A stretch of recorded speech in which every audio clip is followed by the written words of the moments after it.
Hey guys, Bill here, and today we're getting into part 2 of Clash of Titans Taiwan, and that is going to be the actual invasion, the setup, the invasion, its initial kind of goals, the whole what it would look like, and about 3 months into the conflict. So without further ado, let's jump straight into things.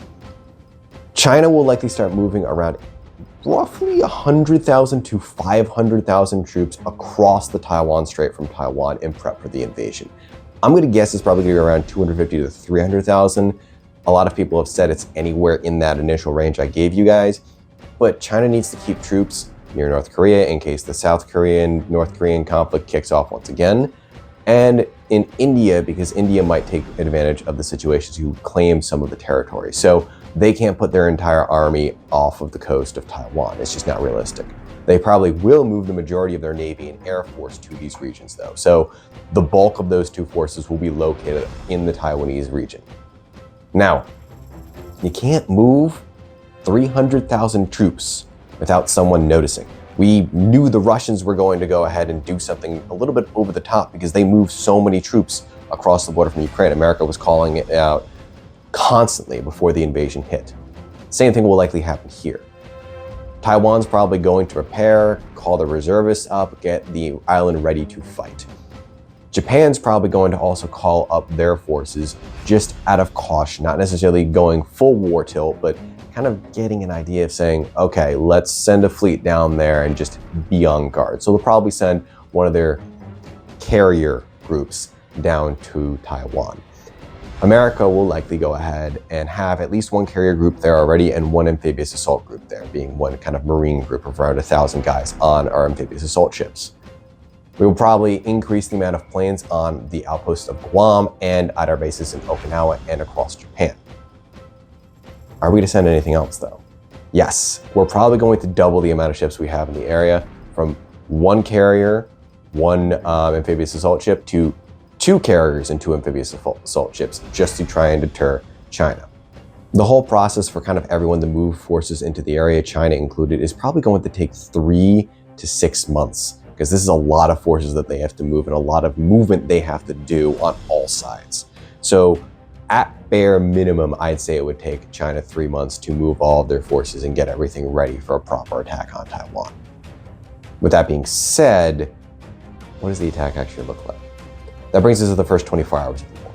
Within the first literally 0 to around 6 hours, China will begin this war by launching a massive series of air and missile strikes across the island of Taiwan, targeting command and control centers, bunker complexes, military bases, airstrips, whatever they can take out that belongs to the Taiwanese military or the Taiwanese defense structure overall, they'll hit. Additionally, a huge cyber strike will probably occur to knock out Taiwan's communications. So there won't be a whole lot of communications for a while coming out of the island. The main battlefield of this part of the war is going to be the airspace over Taiwan. Taiwan has aircraft. China has a lot more, and they're probably going to dominate the skies.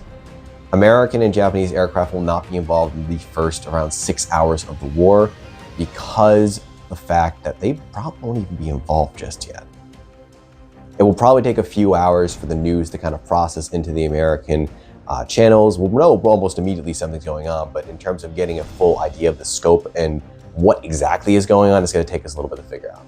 So probably within 3 to 4 hours, the Americans will reach out to the Chinese after they figured out you're invading and attacking Taiwan and say, look, this is our ultimatum. You withdraw from here immediately or we will intervene. Now, American intervention, that's a kind of tricky thing. We maintain something called strategic ambiguity. It's where we say we're going to defend this island right here, but we're not necessarily going to say what we're going to defend it with, to what extent we'll defend it. We might just give them a ton of weapons, or we can go ahead and deploy an entire carrier fleet. We really don't specify. Now in this situation, let's assume that America is willing to go all in, like we've kind of indicated to the Chinese to keep them away from Taiwan. If we go all in, the Japanese will probably also go all in as well. They're going to follow our lead on this. Without America, Japan likely will not intervene. It's just not going to be realistic for them. So with America now ready to roll, they're basically going to say, you got an hour to respond. And China's going to use that hour because in this scenario, they're continuing their attack. They're not going to back down from American pressure. And that means they're going to see what they can do to take out as much American stuff as possible. This includes using their DF-21 carrier killer missiles and everything in their arsenal, air, land, and sea, to take out the American systems. This will probably result in massive strikes on the US fleet around Taiwan. I say this with caution. China has a massive arsenal, and due to this, I think it's very likely that in the opening attack, we at least lose one carrier. I'm aware that these are the most heavily defended vessels in the world with their support fleets and everything, but China has a massive, massive array of these weapons that it's had sitting around and been waiting for an opportunity just like this. We will at least lose one carrier-based ship, be it a helicopter carrier or a full-fledged flat top. It's going to be a tough pill to swallow, but that's likely what's going to happen. Now, with that being said, after this initial strike, the Americans will probably withdraw the Navy from the area, as well as the Japanese, because they will probably be hit as well. To what extent, I don't know. The Chinese are definitely going to prioritize hitting the Americans, though. The follow-up is, are they going to hit elsewhere besides these ships? If China just hits the ships, it might go ahead and contain the conflict to just Taiwan and say, hey, as long as you don't touch this island, we're not going to go ahead and do anything more to you guys. This is our island, this is our fight, you stay away. If they can get that sense known globally, they might be able to pressure the Americans to back out. On the other hand, if America doubles down after this strike because you just sunk one of our carriers, and if there's one thing the whole world knows, it's don't touch our boats, does not go well for anybody, ask Japan, and decides to launch strikes from Guam and Okinawa.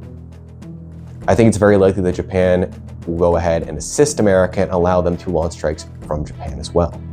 This means if China does not strike these bases, it risks getting attacked on the Chinese homeland. They're not willing to risk that, I don't think. Probably around 75% chance that they will strike these bases. When they do this, they'll probably take up between 10 and 30% of American and Japanese air power in this region, once again, because they have so many missiles, so many, and we just can't intercept all of them.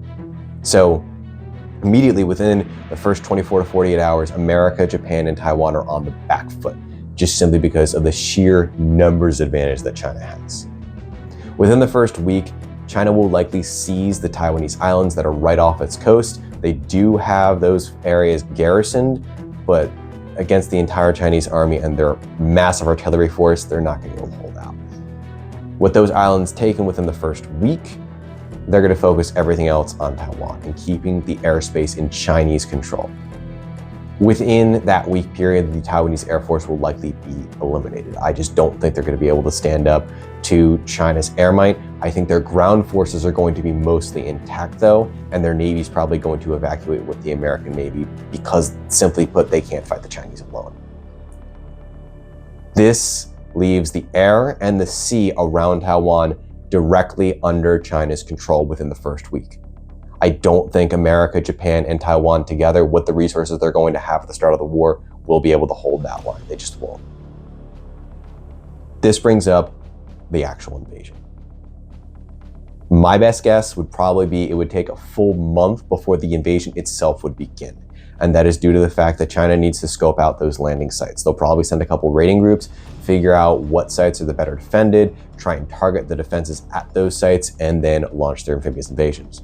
They can land in one of three places: the north, the south, or the center of Taiwan. There are very few non-rocky beaches in Taiwan. There is a couple of them, and those are all heavily guarded.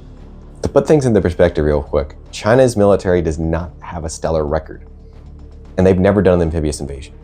And now they're doing an amphibious invasion on a mountain island that's urban-based while launching around 50,000 troops at the same time, a logistics challenge they've never had before. I don't have high hopes that this will not have a massive death toll with it, but China really won't mind the death toll because they're willing to accept that risk to go ahead and take back Taiwan. They're willing to throw away as many lives as it takes to get that island back. So the death toll will be extremely high, but China will eventually probably force their way on the Taiwan just with sheer numbers and with the amount of strikes they'll launch between the invading waves. This will force the Taiwanese to fight street to street. Not really sure how that's going to play out. They'll either be able to stall using that home field advantage, or they're going to be slowly pushed out because China won't even let them play that home field advantage. They'll just level the cities. Taipei will probably be a prime target for that. At this point, we might see American special forces and initial units begin landing along with Japanese support on the backside of Taiwan, but it ultimately depends on if America and Japan can secure a sea route to supply Taiwan. Otherwise, they're going to be on their own. Around a month in, China's ticking timer begins to kick up. This is where things start getting a little dangerous for China. With a war in that region, the South China Sea explicitly, and in the Straits of Taiwan, that is one of the world's busiest shipping lanes, and China depends on shipping for its lifeblood.